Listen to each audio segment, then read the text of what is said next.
Alright, we're just gonna go downstairs and continue the video. Oh, it's kind of dark down here.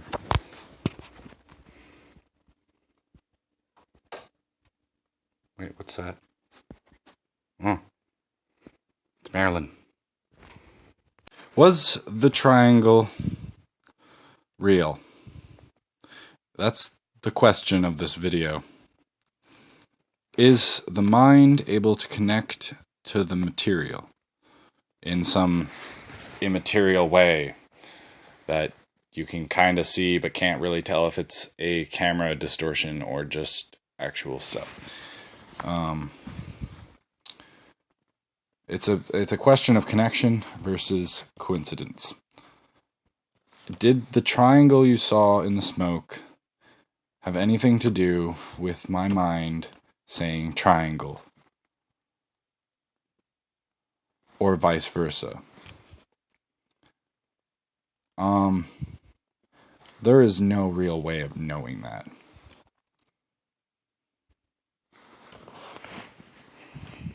Because there are many answers to that question.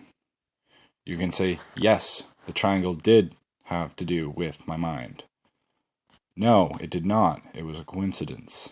Maybe. I can't tell. Or you can go even further and say it's any of them. And remember, our characters from earlier, they speak of every one of those things that we just discussed right here. But you can actually go farther than any. You can find things like, oh, well, it's not, because that would, or yes, it is, and that therefore science is now incompatible with truth, and thus magic is the new rule. You can then say no, and that diversifies the concept, and then you're having an argument with the other person over whether or not yes or no, the triangle was this or that, and then no one actually knows anything about it, and then someone just says, well, whatever. But all of these are unfalsifiable claims based off of the observation of whether or not this triangle is connected to the triangle in your mind, and it's a mess. And yeah, it causes arguments, it causes debate, it causes all kinds of issues. And there are many reasons for why certain things are the case in reality, like that. And many reasons implies, once again, that any of those reasons, for the reasons of unfalsifiability, are entirely uncertain, or perhaps certain, any, maybe, no, diverse, incompatible, joker, or a plethora of other possible haze, misty things called ideas, which you can't even distinguish from that cloud. You could put anything there and it would show up on camera or on real perception, but you will never know whether they are or they aren't.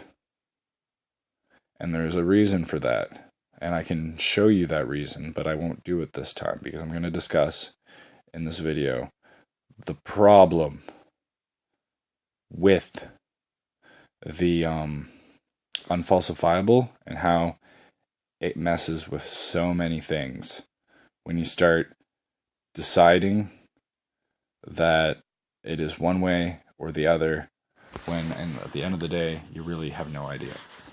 And we're going to go and look at a few examples of things that are unfalsifiable. Okay, So we've got a mirror. Mirrors, you can't actually tell whether it is another universe or just a reflection. And you can argue forever about whether or not the mirror is a reflection or someone else entirely. You can make all kinds of arguments. You can say, oh, well, it's not arranged the same way. He doesn't even leave through the same door. And a diversity of other things. But you'll never know, because I can't go through the mirror and check. It doesn't let me. You can make these, and you can even start entire debates over whether or not this mirror is a portal that hasn't been entered or not. But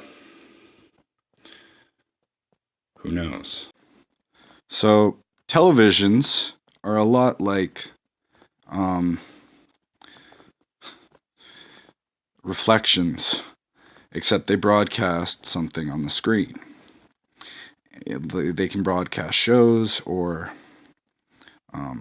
they can broadcast games, and there's no real way of knowing whether the television screen is a how do you put it, another world, or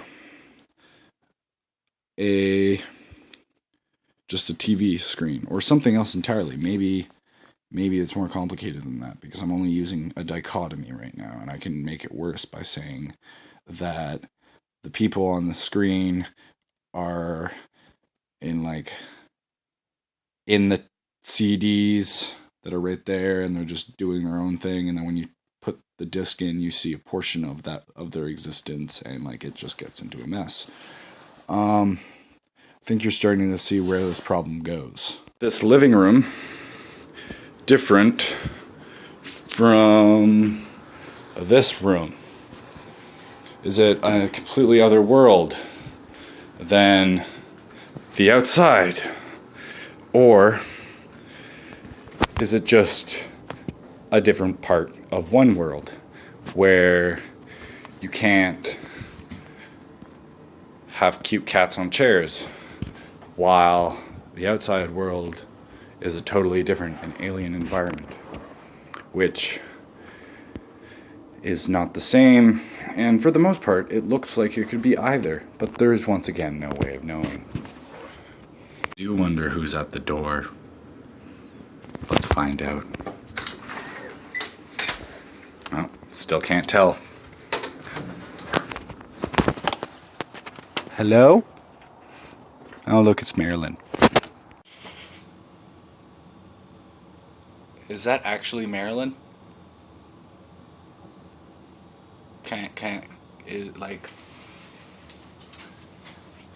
Is she real? I'm calling her Marilyn. Sure, she's made of cardboard, but that doesn't actually show anything about whether or not she's a conscious living being that's stuck in that position and can't move and lives in my bedroom forever. You can't tell. You can argue over it as much as you want, but you'll never know. However,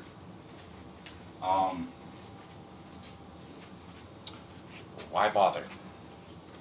Why bother arguing over whether or not Marilyn is real or not? Because if you're convinced that Marilyn is completely alive and is conscious and perceives everything going on, then the implications are devastating.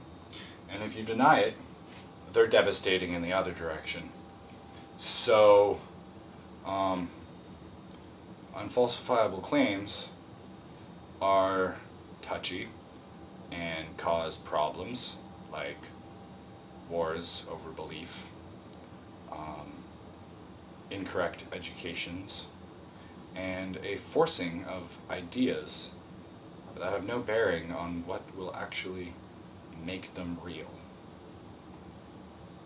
So we're going to finish the video right here and move on to video 9.